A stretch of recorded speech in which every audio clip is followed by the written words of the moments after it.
ele vai conversar com os destinatários. E aí no capítulo 1, na parte B do versículo, ele vai falar algumas coisas muito interessantes, e me enche de alegria essa saudação de Pedro, porque ele diz assim, aos que conosco alcançaram fé igualmente preciosa. Vocês lembram de 1 Pedro capítulo 1 versículo 7, na primeira epístola, quando Pedro diz: para que a prova da vossa fé, muito mais preciosa que o ouro que perece, é provado pelo fogo. E aqui Pedro, parece que ele está duplicando a afirmação, repetindo: fé preciosa. Por que é preciosa? Porque tem valor. Porque é algo que você não compra por preço comum. Quando a Bíblia apresenta preciosa, está dizendo é algo de um valor inestimável.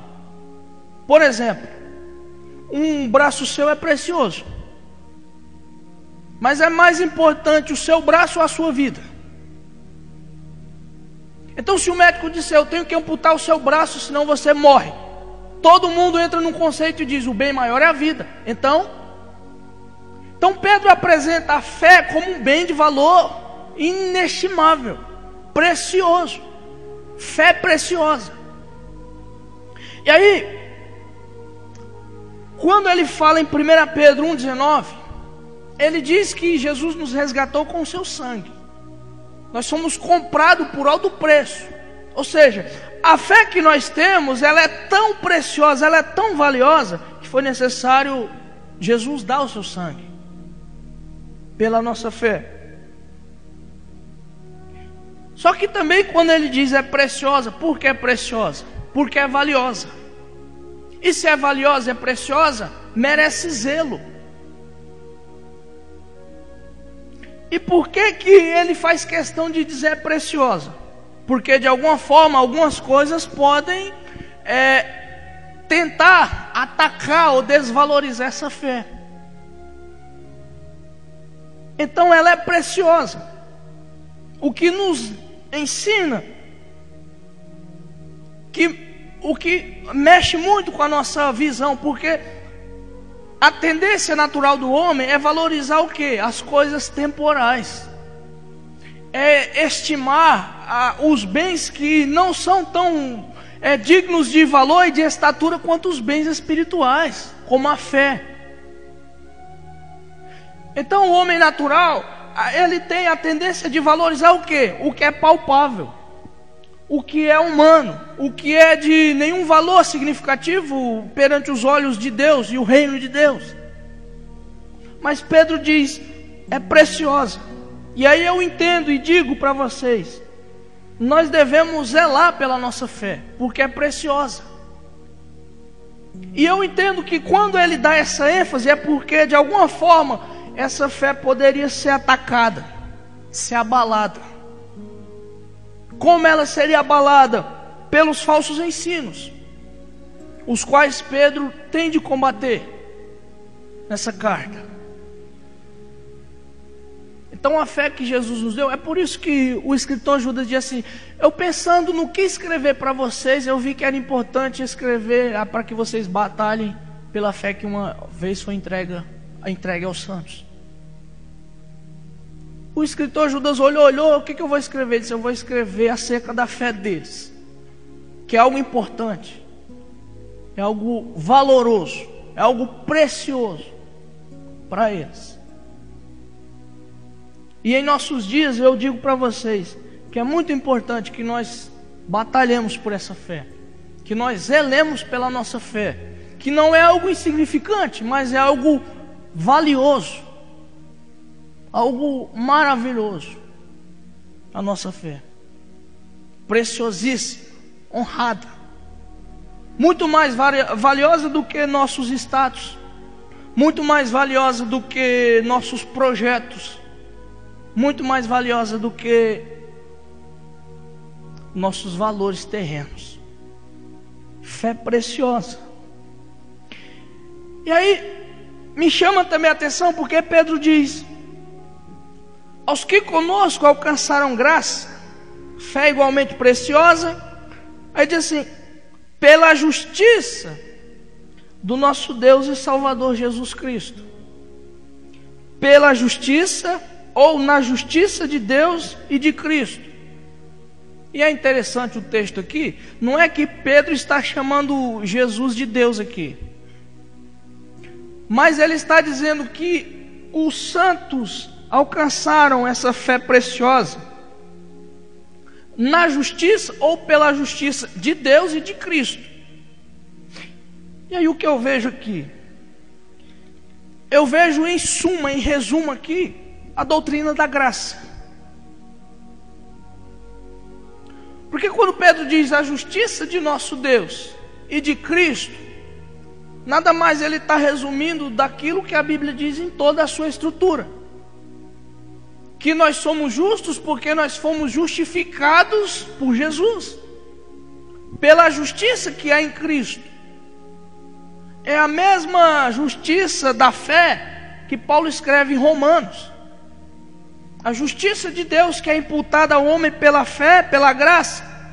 A justiça de Cristo, que quando Deus me vê, conforme 1 Coríntios 5, 2 Coríntios 5, 21, que aquele que não conheceu o pecado, Deus fez dele, Jesus, pecado por nós, para que nele fôssemos feitos justiça de Deus. Conforme 1 Coríntios 1,30, quando Paulo diz que, dentre tantas coisas, Jesus é a nossa justiça, ou a justiça de Deus.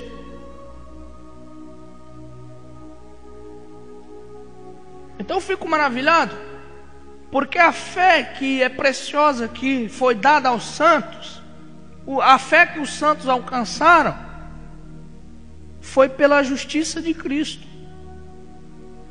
Então em toda parte a Bíblia, ela quebra o nosso orgulho, ela derruba a nossa altivez de espírito, porque em nenhum momento a Bíblia atribui a obra salvífica a nós, mas é Cristo. De maneira que se Deus vê a mim justo, não é porque eu sou justo, é porque a justiça de Cristo me é outorgada, me é dada, me é entregue, me é colocada, imputada.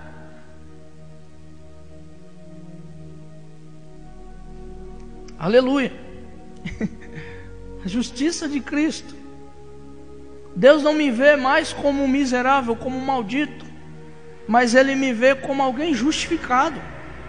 Maravilhoso esse pequeno versículo. Alcançamos fé preciosa pela justiça de Deus e de Cristo. Fico maravilhado. Mas me chama mais a atenção ainda a saudação de Pedro, porque ele diz, eu conversava com o Luiz Fernando sobre isso, porque ele diz: graça e paz vos sejam multiplicadas. E aí até aí tudo bem, porque é a mesma saudação da primeira epístola, e essa saudação aqui é única, nenhum outro escritor vai dizer sejam multiplicadas, só Pedro diz. E a mesma saudação da primeira epístola: graça e paz vos sejam multiplicadas. Só que aqui na segunda epístola, Pedro faz uma observação. Na primeira ele não faz, mas nessa ele faz. E ele faz: pelo pleno conhecimento de Deus e de Jesus nosso Senhor. Mas ele não faz essa observação aqui na primeira epístola. E eu fico maravilhado com isso. E aí no final dessa epístola aqui, no capítulo 3, no versículo 18, Pedro encerra a epístola dizendo para eles: antes cresçam na graça e no conhecimento. E no versículo 3 aqui, que nós lemos, quando Pedro vai falar sobre, digamos assim, a vida piedosa dos santos, que é uma espécie de progressão, né? Ele vai dizer que esse crescimento, essa progressão, pode ver vocês aí no capítulo 1, versículo 3, ele diz assim, ó: pelo conhecimento completo daquele que nos chamou para a sua glória e virtude. Me chama a atenção essa ênfase de Pedro no conhecimento. E a palavra conhecimento aqui epignosis. Não é meramente a palavra gnose, que é conhecimento. Porque epignose designa o quê? Um conhecimento completo, pleno. Gnose é um mero conhecimento. Você pode ter conhecimento de várias coisas, mas quando você tem um conhecimento completo, significa que você sabe tudo que é necessário para algo. Correto? E aí, por que será que Pedro está dizendo que eles deveriam ter um pleno conhecimento? Mas por que essa ênfase no conhecimento? E aí eu penso que é para fazer oposição aos ensinos dos gnósticos. Porque os gnósticos, eles ensinavam que o espírito era aperfeiçoado por meio do conhecimento. Por que Pedro vai escrever a vida cristã em crescente nesse capítulo 1 aqui, acrescentando a virtude e isso, tudo mais? Mas por que o grande elo, o elo da corrente que liga é o conhecimento de Jesus? Estaria ele fazendo oposição ao conhecimento gnóstico que os falsos mestres estavam ensinando dentro das igrejas? Parece ser uma hipótese plausível. E aí me chama mais atenção porque Pedro diz: graça e paz vos sejam multiplicadas pelo pleno conhecimento. Estaria Pedro nos trazendo entendimento que o crescimento do cristão em paz, em graça e em paz, em uma vida piedosa, é através do conhecimento? Ele diz: graça e paz vos sejam multiplicadas pelo pleno conhecimento de Jesus. Qual que é a ideia que se tem? É que crescemos na graça e temos mais paz com Deus através do conhecimento de Jesus. Então o que é a graça aqui que Pedro fala? Eu penso que ele se refere à doutrina da graça.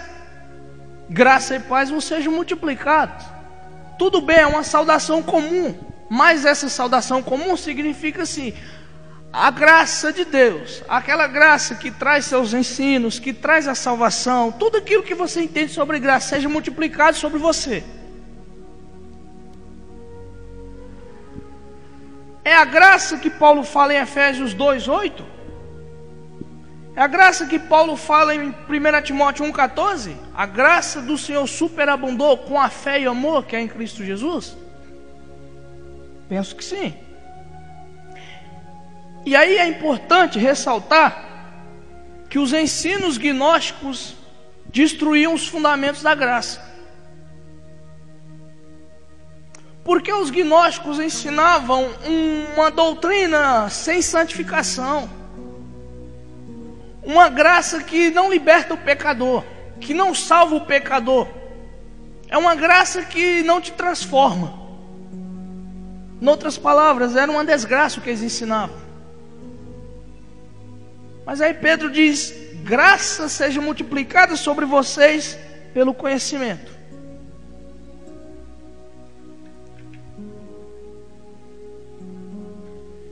Pelo conhecimento de Jesus. Em segundo lugar, ele diz paz também. E o conceito de paz é muito amplo no Novo Testamento. Todavia, eu vou resumir aqui. Quando o homem ele tem paz com Deus, se o homem encontra paz com Deus mediante o Evangelho de Cristo, ele encontra paz consigo, ele encontra paz com o seu próximo e ele encontra paz com a criação. Então, resumidamente, e aí eu fico pensando, porque o Evangelho nos trouxe a paz. Nós encontramos paz com Deus através do Evangelho, através do conhecimento de Cristo. É isso que Paulo diz em Efésios capítulo 2. Ele evangelizou a paz a nós que estávamos longe. E aí eu fiquei pensando, se tem algo que abala a paz da igreja, a paz do cristão, são as heresias. Se tem algo que pode abalar a paz de um cristão, é um falso ensino.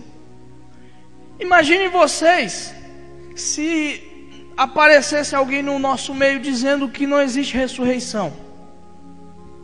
Poxa vida, mas tudo que eu li, que eu entendi é que a ressurreição é um fundamento, que ela é tão real. Mas você já fica abalado, se você não tem um alicerce. Ei, eu e você, nós temos Bíblia, nós temos apologética de sobra hoje. Mas esses irmãos aqui não tinham nenhuma carta. Eles não tinham nem 10 livros, eu penso. O cristianismo estava nos seus primórdios, começando, se alicerçando. Então, quando alguém surgia no seio da igreja, como surgiu nas igrejas de Corinto, dizendo não haver ressurreição, abalava a paz da igreja. Imagina alguém dizendo que não há vida eterna. A igreja de Tessalônica foi perturbada com isso, porque diziam não há ressurreição, não há salvação, não há vinda de Jesus, não há esperança. Paulo teve que escrever e ensinar a esperança deles. Eles diziam aqui nessas igrejas, não tem volta de Jesus. Isso é mentira, isso é coisa... Pedro teve que reafirmar essa doutrina. Então, se tem algo que abala a paz do cristão, é um falso ensino. Estaria Pedro querendo mostrar para eles que o verdadeiro caminho para ter paz com Deus, para crescer na graça e viver em paz com Deus, é pelo conhecimento de Jesus e não pelo conhecimento dos falsos mestres? Penso que é uma ideia plausível. Penso que seja. E aqui eu faço uma aplicação para nós, que o crescimento cristão é por meio do crescimento, do conhecimento. E Deus, ele se revela para nós de várias formas. Deus se revela de inúmeras formas. A Bíblia mostra isso. Mas a forma principal, essencial e segura é pelo conhecimento da palavra, da Bíblia. É pelo conhecimento das Escrituras. Em outras palavras, se nós queremos crescer em mais graça e continuar vivendo em paz com Deus, nós precisamos conhecer mais a Cristo. Nós precisamos vivenciar mais conhecimento de Deus. E quando eu falo de conhecimento da palavra, eu não falo de que nós devemos beber das fontes de hoje, não. Porque se nós formos beber nessas cisternas aí, não são fontes, são cisternas desses escritores modernos aí, nós vamos perder nossa paz. É que nem a história daquele cristão que ele foi na igreja. E aí quando ele voltou para casa, perguntou: e aí, foi edificado? Aí ele diz: nada me acrescentou e ainda pôs dúvida aquilo que eu sabia. Se nós formos nas prateleiras modernas aí, o que tem é isso aí. Mas eu digo que nós devemos voltar às fontes antigas. Eu digo que a solução para nós está nos velhos reformadores. Não me interessa quase nada a literatura moderna. Eu penso que nós devemos buscar nos reformadores. Eu penso que nós devemos buscar nos velhos puritanos. Eu penso que é onde nós devemos buscar, porque eles viveram uma fé genuína e escreveram debaixo da Bíblia tudo o que eles faziam.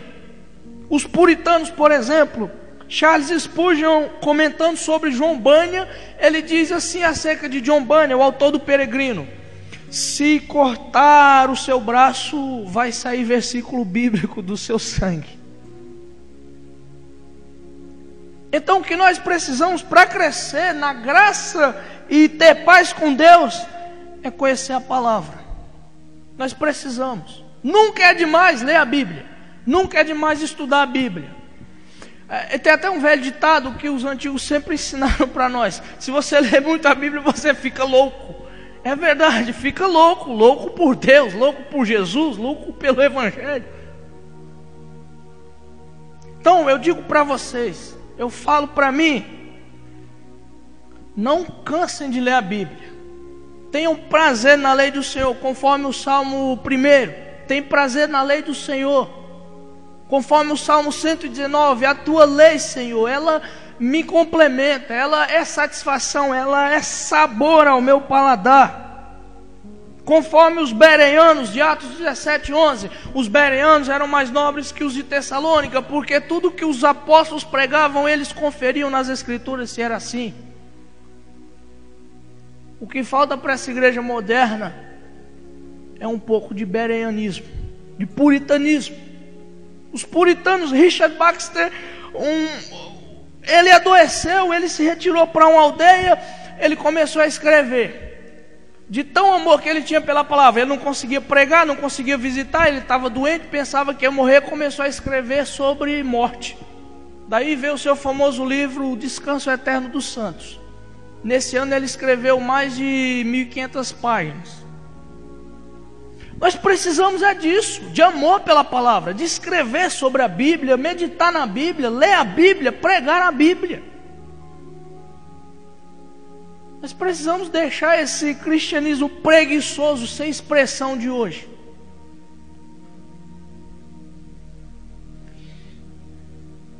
Só pelo conhecimento de Cristo. Aí você diz, mas o conhecimento de Cristo abrange vários meios, exato. Mas a primeira fórmula que a Bíblia fala do conhecimento que chega até nós é através do Evangelho. É através do conhecimento da palavra. Ninguém evangeliza você e vai dizer assim, é chegado o reino de Deus, vamos orar. Não, é através da mensagem. E as outras formas de comunhão com Deus, como por exemplo a oração. Quanto mais você conhece a Deus pela palavra, mais vontade de orar você vai ter. Mais deleite de agradecer, mais deleite de pedir, de interceder e etc. Mais desejo você vai ter de pregar, de levar a mensagem, porque o conhecimento de Deus, eu penso, eu creio, vai arder no coração, e você vai querer que esse fogo chegue para outros. Mas o crescimento do cristão é mediante o conhecimento de Deus e de Jesus Cristo, mediante o conhecimento, não o conhecimento dessas cisternas aí, porque são cisternas, igual Jeremias disse, o meu povo trocou o manancial de águas vivas por cisternas rotas, sujas. É isso que eles fazem. Não nessas cisternas aí, mas no manancial, que é a palavra que revela Jesus. E assim como Spurgeon disse, se cortar-lhe vai sair versículos do sangue, nós precisávamos, pelo menos se cortar-nos vai sair uma página. Mesmo que seja a página que divide o Antigo e o Novo Testamento em branco, mas que saia da Bíblia, mas que saia. Ou vai sair um marca-página, mas que saia. Então o conhecimento de Deus e de Cristo, que é o meio mais eficaz de crescermos em graça e termos paz com Deus. E tendo paz com Deus, nós temos paz conosco, paz com os homens e paz com a criação de Deus, paz com o universo. E Deus é glorificado. Vamos orar?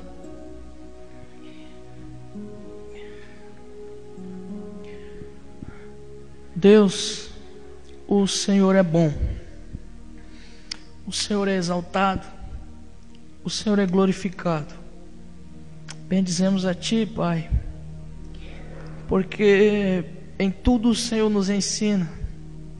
E peço que o Senhor continue abrindo o nosso entendimento, para aprendermos mais com o Senhor, para crescermos através do conhecimento da Sua palavra, através da verdade de Deus. Que nós possamos, Senhor, não buscar nessas fontes liberais, nessas fontes sujas de hoje, mas que nós possamos buscar, Senhor, na palavra, em Jesus. E através dessa palavra possamos ir ver com os reformadores que tanto viveram a Tua palavra, que morreram pela Tua palavra, nos velhos puritanos, Senhor, nos velhos reformadores, nos velhos avivalistas piedosos. Que nossa fé, Senhor, esteja arraigada nessa piedade, que Pedro vai nos ensinar ainda nessa carta. Em nome do Senhor Jesus, somos gratos a Ti, Pai. Amém.